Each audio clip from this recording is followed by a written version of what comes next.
Viewers, welcome to my YouTube channel খেজি। আজ আপনাদেরকে আমি একটা বিশেষ জিনিস দেখাবো। সেই জিনিসটা কি, আপনারা আমার সাথে থাকবেন। চলে আসুন আমার সাথে। ভিউয়ার্স, লিপি ঘোষ কিভাবে জাম ভর্তা করে আজ আমরা সেটি আপনাদেরকে দেখাবো। আসুন তাহলে প্রথমে আমরা জামগুলোকে ভালোভাবে ধুয়ে নেব। ভালোভাবে ধোয়ার পর সেখানে আমরা সামান্য পরিমাণ লবণ দেব, পরিমাণ মরিচের গুঁড়া, সামান্য পরিমাণ চিনি। এই জামগুলোকে ভালোভাবে হাত দিয়ে চটকিয়ে নেব। এই জামগুলোকে এটা কিছু দিয়ে থেতলিয়েও নিতে পারেন, আমরা হাত দিয়ে চটকিয়ে নিচ্ছি। এই তো হয়ে গেল আমাদের জাম ভর্তা। এইভাবে আপনারা জাম ভর্তা করে খাবেন।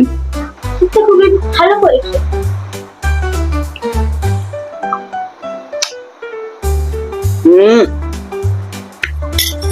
সেই দারুণ একটা জাম ভর্তা হয়েছে, দারুণ।